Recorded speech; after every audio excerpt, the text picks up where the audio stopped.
c'est juste ici. Hein. Ça. Ah, c'est du vent. Ok.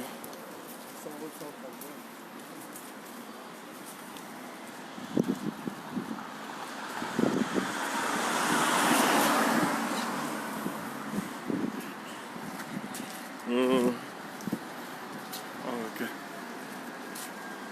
Bonjour tout le monde. C'est Bruxelles. Ça, on se rappelle de février 2008. Et ça, nous allons déposer une gemme de fleurs à l'ambassade du Cameroun, ici en Belgique.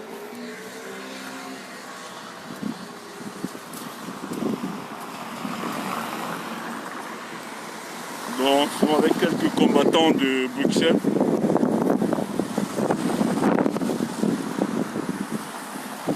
Dans le code.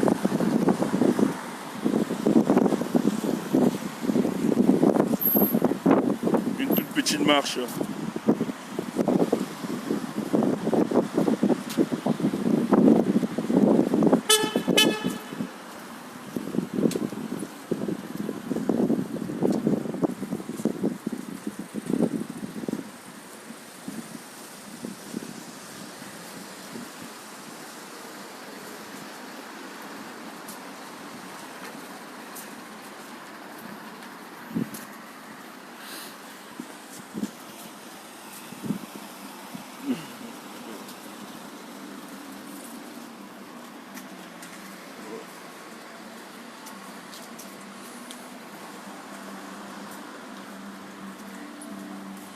Bon, j'espère que vous allez vivre ces événements tout à l'heure avec nous.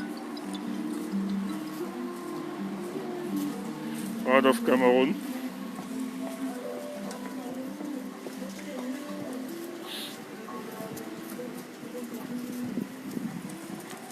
Donc nous allons comme ça pour à l'ambassade du Cameroun.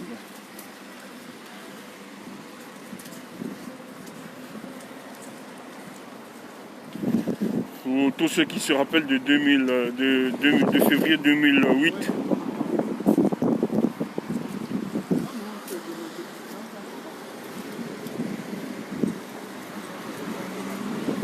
Partagez, partagez.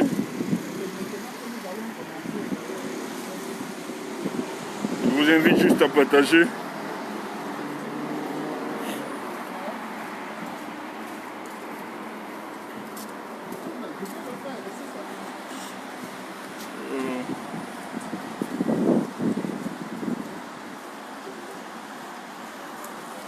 Quelques combattants sont levés pour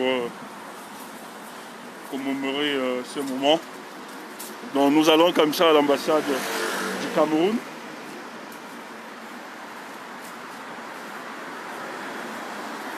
Notre ambassade qui sera récupérée très bientôt.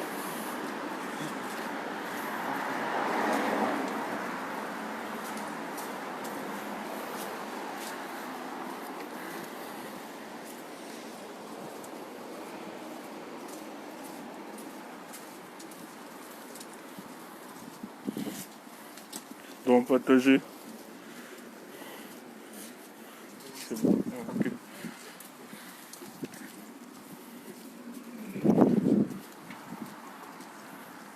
Voilà.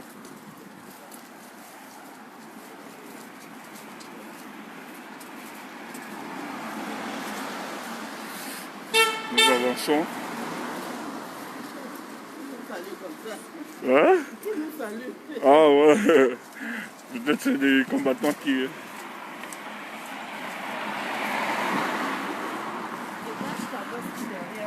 Tu dis? Ah ouais. Ouais, merci. Elle est entrée. Ouais. Merci. Okay.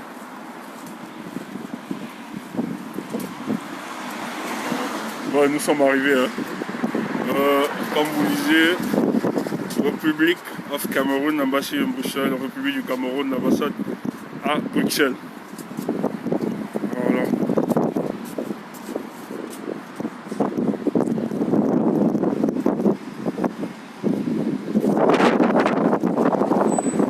Ok.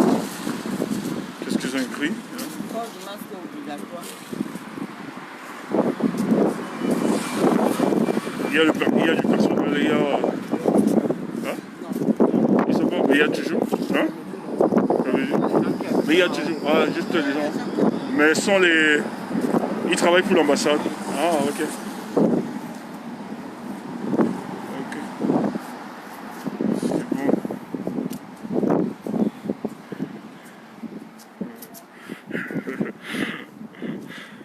Ouais, vous avez le combattant Eli de Bruxelles. Les autres combattants. Vous avez le grand frère Marcel Changé, toujours là, égal à lui-même. Et la grande combattante, elle montre, ouais. Elle était à Paris, je tiens à vous rappeler, elle est allée... Hein? Oui. Elle était à Paris.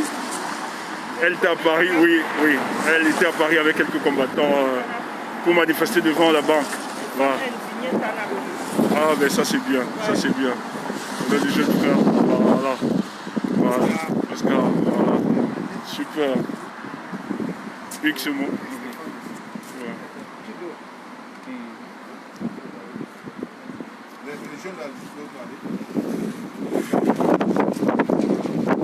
C'est vrai, le temps n'est pas... Oui. Bon, j'espère que vous écoutez, hein, vous qui êtes sur...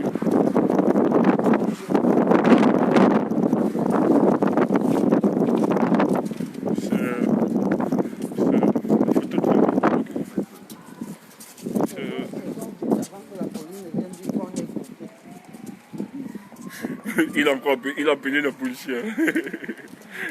Bon, qu'ils appellent la police comme d'habitude. C'est lui là? C'est lui, hein? Ah, voilà l'ambassadeur qui arrive. Regarde, c'est lui qui entre. Ben, nous sommes là. Les Camerounais sont là. Il va appeler. Mesdames et messieurs, du 23 au 28 février, s'était passé le mot de la fin au Cameroun. Une semaine de grève, de manifestations. L'ambassadeur vient juste d'entrer. Il vient juste d'entrer. Il allait faire son shopping du samedi. Donc... Des aspirations parades contre Paul. À l'époque, il avait 26 ans. Nous espérons qu'il va venir nous rejoindre. Il faut qu'il vienne commémorer les morts de Paul Biya. 26 ans de pauvreté qui s'est aggravée chaque jour pendant que le pillage du Cameroun s'organise toujours mieux entre les bénéficiaires plus nombreux. Avant de parler de cet événement, de cette émeute de la faim, il faudrait que je vous situe un peu dans le contexte. Tout a commencé déjà en 2006 avec les politiques de libéralisation qui étaient intenses, imposées par le FMI, parce qu'on atteignait déjà notre point d'activité. Le 31 février, le 31 décembre 2007, Paul Biya a fait un discours de fin d'année à la télévision, annonçant ainsi officiellement qu'il souhaiterait modifier la constitution à l'article 6, alinéa 2, qui limitait le mandat présidentiel à 2 mandats, pour s'assurer un troisième septennat aux élections de 2011. C'est ainsi que le 6 janvier 2008, une marche de protestation fut organisée par le SDF au départ de Bukanda, quartier populaire de Douala. Une manifestation qui s'est soldée avec l'arrestation de plusieurs milliers de manifestants. En 2008, les prix des matières premières ont flambé, le coût du baril de pétrole a remonté rapidement jusqu'à un niveau jamais atteint. C'est ainsi qu'entre janvier et février 2008, les manifestations révoltent se sont déroulées partout dans le monde. 25 pays ont été concernés par cette émeute. Le 15 janvier 2008, le gouverneur de la province du littoral commence à annoncer une interdiction des manifestations publiques et c'est ainsi que le gouvernement camerounais a annoncé la hausse du prix du carburant à 8 francs sur le litre et ceci est passé à plus de 630 francs. Donc ça c'était pour le 7 février 2008. Et le 16 février, Ouamassor, a été donc arrêté parce qu'il voulait organiser un meeting contre la révision constitutionnelle. La radio Equinox fut fermée le 21 février chez nos privés, officiellement pour des motifs administratifs. Mais en réalité, on savait pourquoi elle a été fermée. C'est parce qu'elle diffusait des reportages, des manifestations, l'arrestation de Bois-Massor, la violation des gendarmes par des jets de bombes lacrymogènes, des coups sur les civils. La chaîne a été autorisée de rouvrir plutôt 4 mois plus tard. Et c'est ainsi que pour le bilan de cette émeute, on a eu plus de 40 morts officiellement déclarés par le gouvernement. Et ces manifestations sont déroulées à Douala, Yaoundé, Mbanda, Tchang, Edea, Koundé, Bakoussan, Koumouad, Bamban, Boya, Babéja. Mais la Ligue camerounaise de Londres a été et avec de nombreux récits. C'est donc avec beaucoup de respect et beaucoup d'émotion que nous nous tenons ici pour rendre hommage ici à Bruxelles, l'un de notre pays, à nos compatriotes qui partit à la fleur de l'âge et qui partit avec beaucoup de courage, angoisse aussi, avec dévouement toujours pour servir leur pays, convaincu qu'un début, en tout cas, de la lutte sera toujours continu, sera continu. Soyez donc rassurés une fois de plus, car après la chute de ce régime, nous allons nous battre pour ériger un monument en souvenir de cette saignée humaine. Mais avant qu'il ne tombe, ce régime, nous continuerons toujours à commémorer cette semaine des martyrs. C'est la raison pour laquelle nous nous trouvons ici ce jour pour rendre hommage à ces vaillants combattants. La situation sanitaire nous oblige à ne pas faire grand-chose, ou bien à faire des choses de façon plus sobre. Vous savez bien que par le passé, nous organiserons souvent des conférences pour débattre de la situation de notre chef. C'est quelque chose de limite. Une fois la situation normalisée, nous allons continuer à le faire comme d'habitude. Je tiens donc à vous remercier tous ici présents pour le sacrifice que vous avez fait pour votre famille, pour cette célébration d'hommage. Merci beaucoup.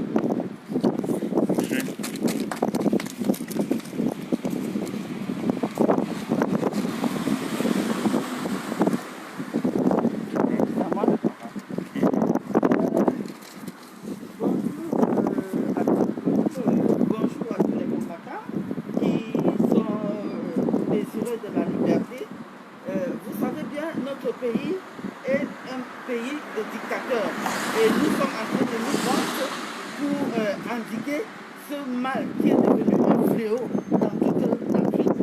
Aujourd'hui, nous nous tenons ici devant l'ambassade pour commémorer la semaine des martyrs et puis rendre hommage à nos chers compatriotes qui ont péri pendant la période des émeutes de février 2008. Ces jeunes ont péri tout simplement parce qu'ils avaient faim. Aujourd'hui, nous nous rendons compte qu'un certain président qui a ordonné aux armées, à l'armée de tirer sur ses enfants, redemande aux jeunes aujourd'hui de revenir au Cameroun après avoir traversé les océans par des pirogues et afin de risquer leur vie, et beaucoup qui sont restés dans les océans, demander de venir construire le pays. Un pays qui est riche en minéraux, un pays qui est plein de potentialités, mais les fonds sont toujours détournés par ce gouvernement et rendent ainsi la population toujours pauvre et toujours amenuie. Aujourd'hui, nous demandons au peuple camerounais de se lever au nom des commissionnaires officiels, au nom des femmes, comment on appelle, des femmes indignées. Je me tiens ici aujourd'hui pour représenter ce groupe qui se battent pour la libération du peuple camerounais. Merci. Merci. Ok, quelqu'un peut arrêter.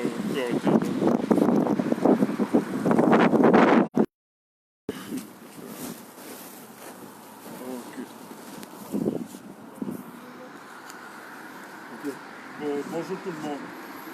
vraiment, c'est un plaisir d'être ici avec vous les combattants. Mais je tiens à rappeler pour ceux qui nous regardent, qui nous écoutent, cette journée, c'est vrai, nous n'avons pas beaucoup communiqué sur cette journée à cause des restrictions. Vous savez, avec la maladie que nous vivons, en Belgique, ici, il est demandé, quand tu ne recrutes pas, plus de personnes. Bon, c'est pour ça que l'information n'a pas été.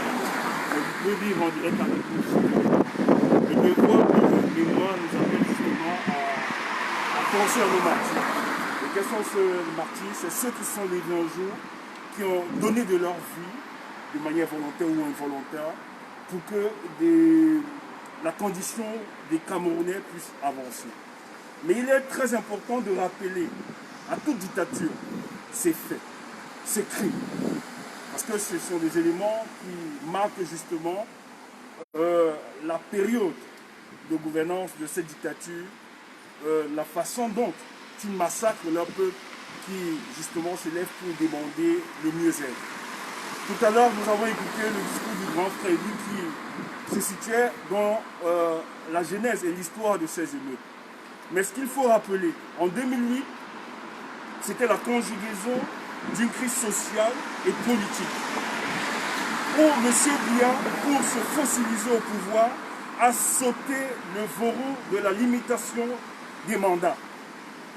Donc, en 2008, Biya inaugure la présidence à vie. En 2008, par les conditions des institutions de Bretton Woods, où nous vivons à la cherté de la ville, de la vie, où vous avez augmentation des produits de première nécessité, qui mettent en difficulté les foyers, les familles qui souffrent déjà de la grande précarité généralisée. Alors, les jeunes braves se sont donc levés et pour dire, c'est de trop. Ils ne vivent plus décemment dans leur pays. Et ce qu'ils veulent, c'est de dire que ceux qui gèrent ce pays puissent trouver des solutions afin qu'on se porte bien. Dans cette expression, la date du 24 février, que je ne vais jamais oublier, nous avons les jeunes de Bonabéry qui se mobilisent pour aller rencontrer la première autorité du pays, qui est Fayengo Francis, à l'époque. Le sous-préfet de Douala 4e, M. Ken Len, demande à ces jeunes mobilisés que lui, il est là pour les écouter les doléances.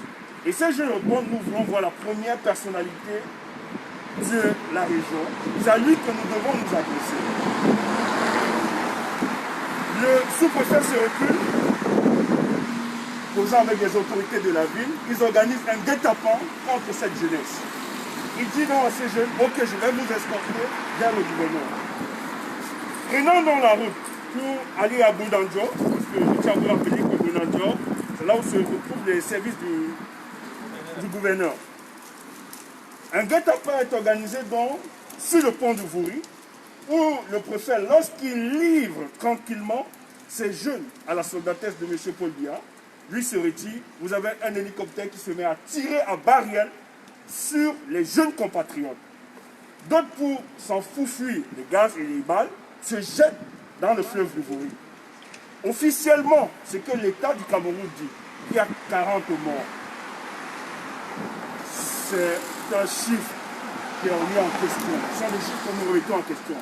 Parce que certains disent qu'il y a eu plus de 400 morts. Parce qu'il y a des humains, des personnes qu'on n'a pas retrouvées, des gens qu'on n'a pas retrouvées, d'autres qui ont été embastillés. C'est pour vous démontrer à suffisance, c'est le visage hideux du régime démocratique de Yaoundé, qui ne laisse pas que les peuples puissent s'exprimer, puissent revendiquer ce qui est juste pour eux. Mais aujourd'hui, tandis que nous sommes réunis, c'est pour dire au peuple camerounais, nous connaissons la bravoure, nous vous connaissons courageux, nous savons qu'il y a eu des moments de l'histoire où vous vous êtes levés pour revendiquer ce qui est juste pour vous. Et dans cette continuité, parce que nos frères d'hier, nos parents d'hier ont versé de leur sang, que ce torrent impétueux du sang des martyrs soit finalement la victoire inéluctable du peuple camerounais dans les jours qui viennent. C'est le message que je voulais vous adresser. Merci.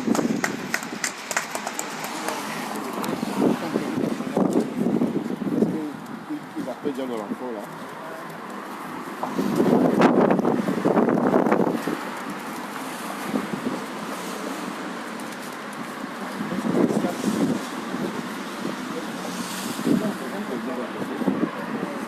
On lui a coupé là, nos ancêtres, va debout et jaloux de ta liberté. Comme un soleil, ton drapeau fier doit être un symbole de foi et d'unité. Que tous les enfants du Nord-Sud, de l'Est à l'Ouest, en tout amour, que serviteurs de soi le servir, pour remplir de foi toujours, chère patrie, très chérie, tu es notre seul et vrai bonheur, notre joie, notre vie, à ton amour et le grand honneur. Merci. Vous pouvez vous immortaliser à côté? Oui. Mettez la fleur, vous pouvez. Ceux qui veulent hein, immortaliser. Ouais.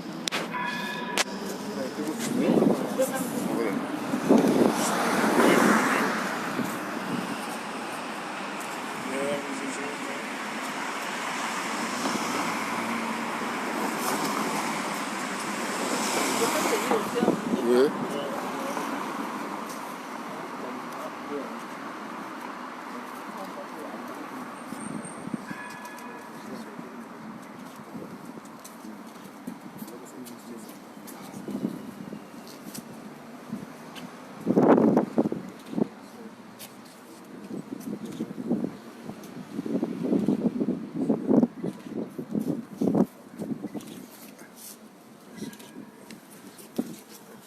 Je vais prendre D'autres trucs. Ouais, qu'on fait des trucs en cachette et tout ça. Non, mais est-ce que c'est des trucs en cachette? Donc, nous, on va devoir partir parce qu'on n'a plus qu'un bébé simplement. Ah bon? Oui. Vous partez direct? Ok. C'est manif. Ah ouais, tu es très impliqué. Ouais.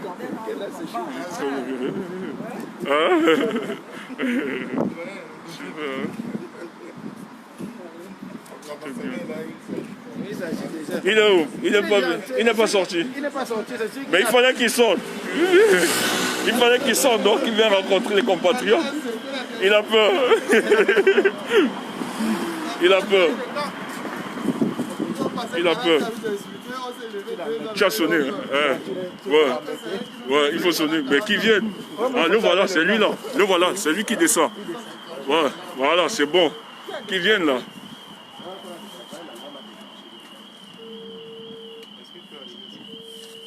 Mais qui vienne.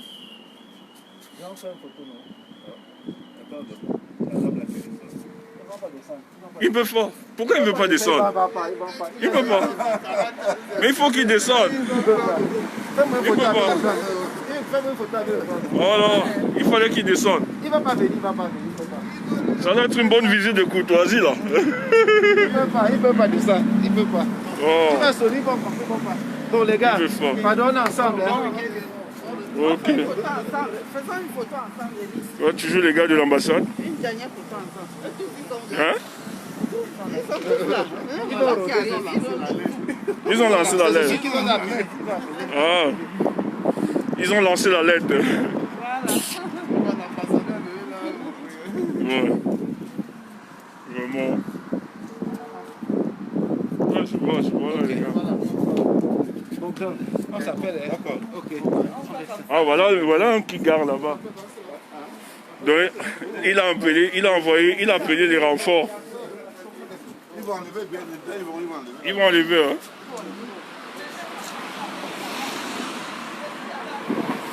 L'ambassadeur.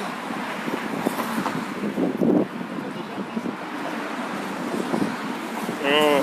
Tu vois, il y a on fait des trucs en cachette. Bon, c'est pas grave. On ne veut pas beaucoup de monde. Non, mais non, on ne vient pas le monde. Hein. C'est une organisation qui a fait. Ouais, c'est une organisation. Donc, on n'a pas communiqué dessus, franchement. Non, il ne faut pas communiquer. Ouais. Parce que ils appellent la police nous empêche. Ouais. Parce que les manifestations maintenant sont interdites. Ouais. Ben, c'est qu'il faut savoir, les manifestations sont interdites. Hein. Ouais. Donc nous on a organisé là, avec les personnes disponibles là, pour le faire d'emblée, pas faire trop de boucan. Mais il faut comprendre que c'est ça. Que la prochaine fois, M. Nabara sera invité. Non, on ne va pas lui répondre personnellement. Il pourra, il peut se rapprocher du code. Oui. Oui. Je vais voir le programme de l'île. Ce qu'il faut rappeler, l'ambassadeur a appelé il y a un monsieur garé en face. Ouais. Donc il a appelé, l'ambassadeur a appelé. Le gars s'est senti... Mais ils ont peur, hein. Le gars s'est senti menacé. Il a appelé, voilà un de ceux, je sais pas, un des personnels garé en face. Ouais, qui a garé en face. Le gars s'est senti menacé. Il a peur. Non, nous... en tout cas, c'est quand tu sais que tu défends ce qui est injuste, c'est comme ça, hein. Ouais. Nous, on n'a pas peur. Moi, je défends, même s'ils appellent, nous, on défend ce qui est juste. Voilà, nous, on est dans ce qui est... On est dans la normalité. C'est une revendication juste. Il faut le rappeler de temps en temps. Il faut rappeler. On n'a pas à craindre dans ces histoires-là. Nous sommes dans le pays où on comprend le monde le plus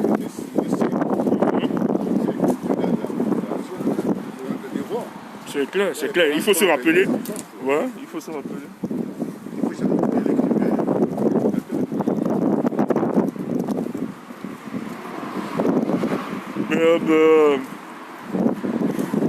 Le grand Marcel, ils sont là, ils sont alertés directement.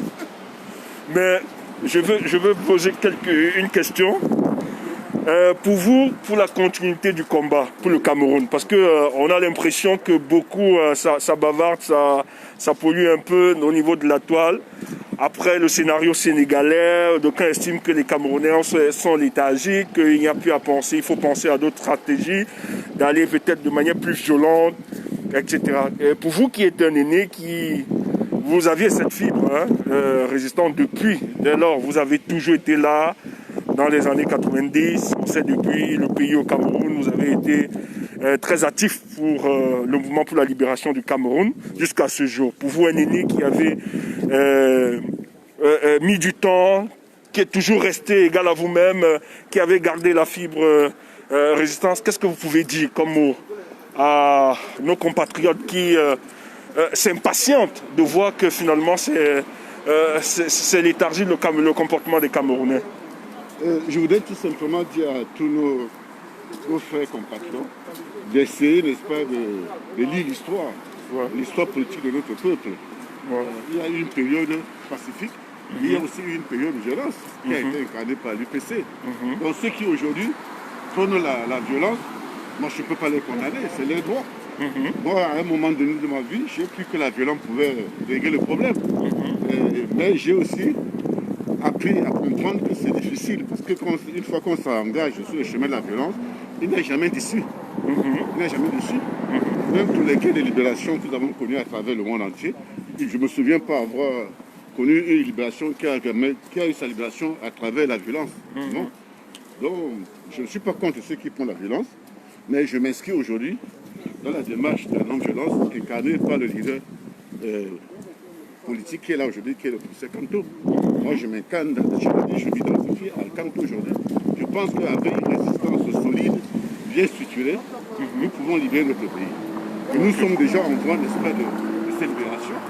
Mais par contre, ceux qui, aujourd'hui, surtout les jeunes, qui demandent qu'il faut absolument passer par la violence, je suis absolument d'accord avec eux.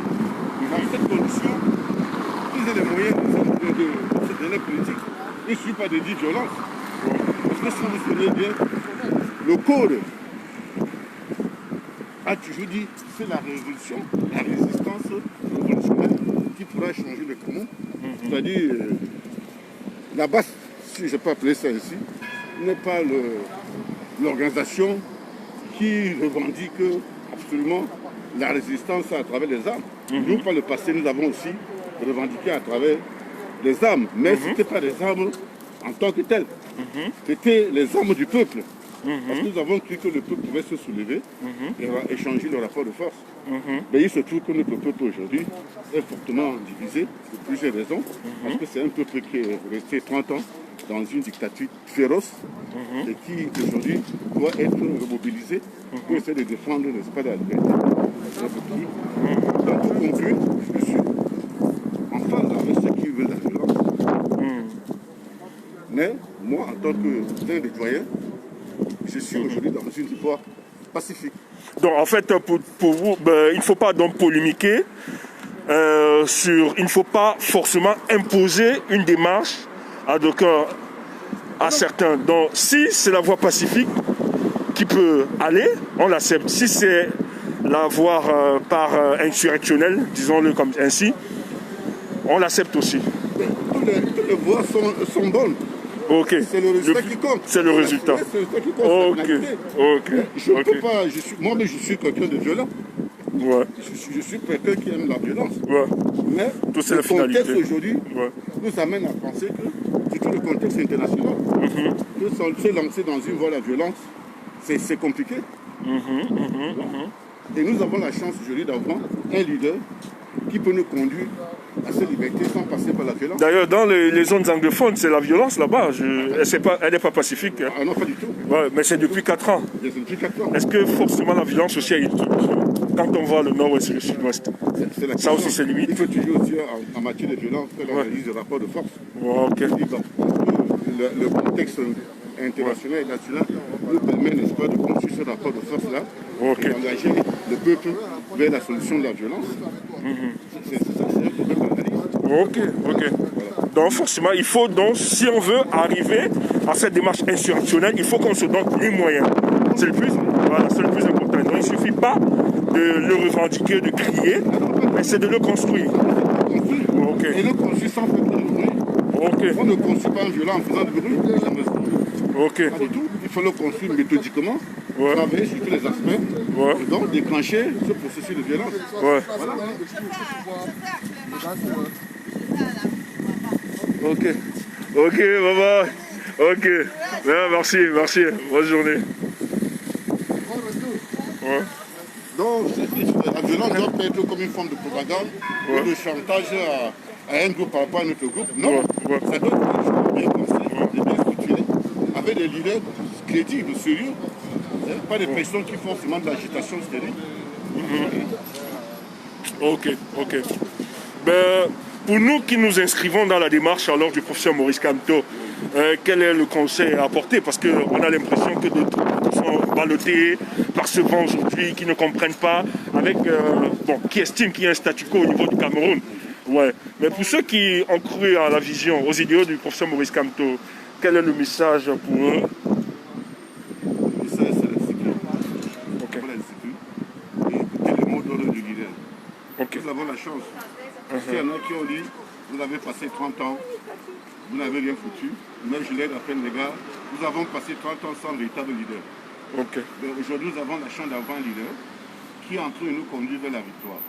Donc, la seule chose qu'on demande, c'est que les gens soient disciplinés et qu'ils écoutent, qu'ils suivent les mots d'ordre. Mais en 30 ans, vous avez gardé quand même le temple, hein?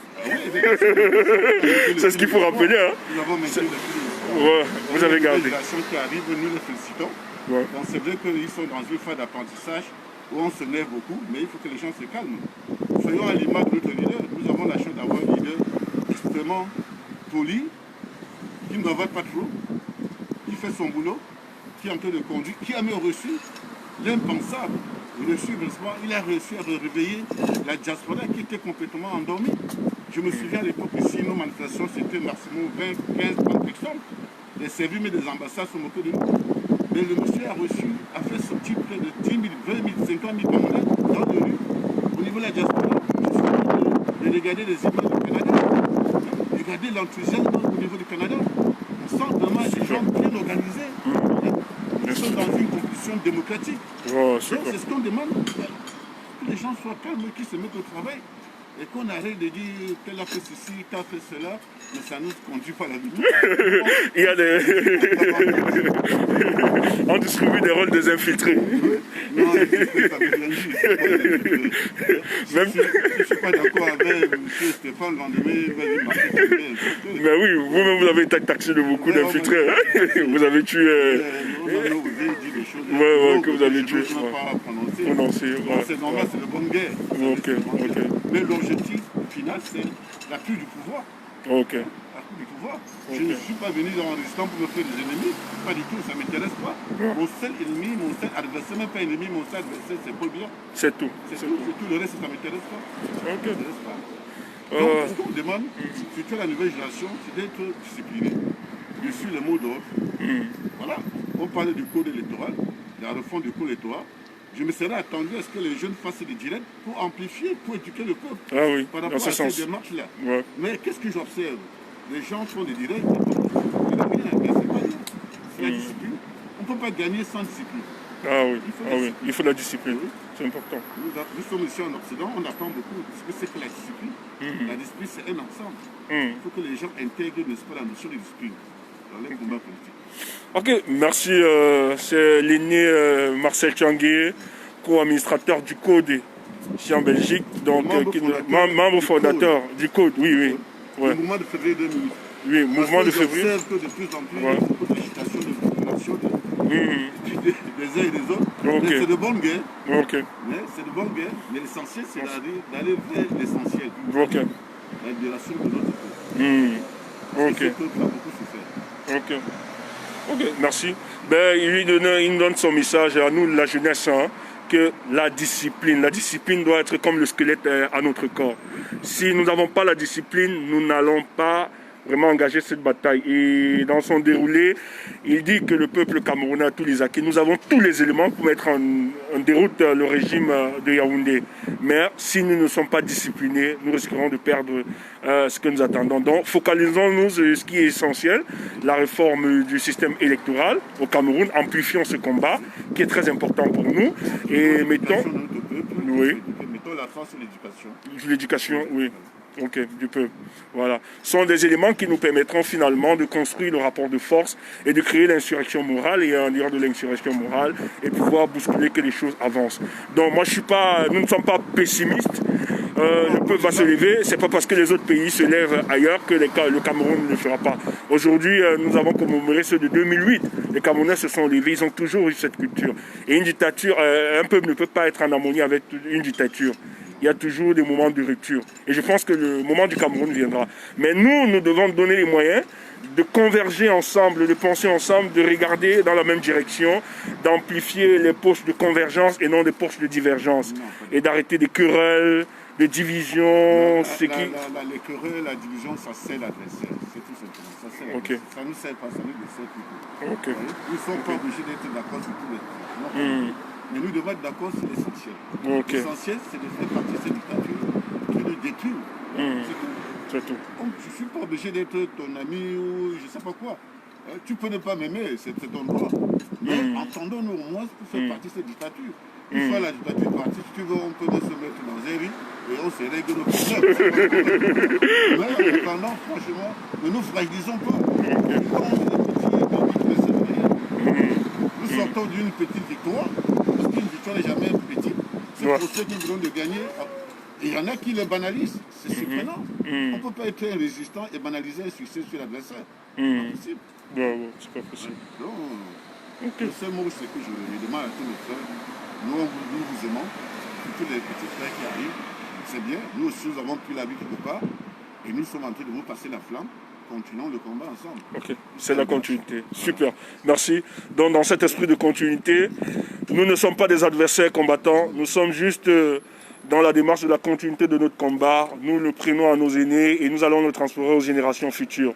Donc ceux qui veulent vraiment servir pour ce combat, pour la libération du Cameroun, doivent savoir qu'il faut aimer les Camerounais, aimer le Cameroun et s'aimer aussi. C'est très important. Et lorsqu'on l'a compris, lorsqu'on l'a stratifié ainsi, je pense que le reste est à venir. Portez-vous bien, bonne journée. Moi, quant à vous, nous, on vous laisse et on va devoir se retirer. car c'était cette journée de commémoration des martyrs du février 2008 qui nous rappelle des moments où le peuple camerounais a pu se lever aussi, a osé de bravoure et de courage pour dire non à Paul Biya. Donc ça a toujours été, depuis qu'il est à la tête du Cameroun, il y a des jeunes qui se sont démarqués, il y a une génération qui s'est toujours démarquée pour lui dire non à sa politique. Et nous sommes dans cette continuité. Et c'est pour ça qu'on se rappelle du sang versé de nos chers compatriotes en ce jour. Tous nos martyrs, évidemment, parce qu'il ne s'agit pas seulement de 2008, tous les martyrs. Les années 60, les libérations, les années 90 avec les villes mortes et tout ça. Après les commandements opérationnels, les neufs de Bépanda. Voilà. C'est une succession de problèmes dans notre pays. Neuf de Bépanda, le dossier spécial de Jean de Dieu Momo, bon, oui, délégué à la justice. Et je rappelle que Jean de Dieu Momo, c'est mon ami, c'est mon frère.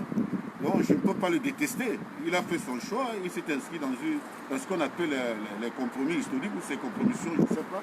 Mais je respecte son choix.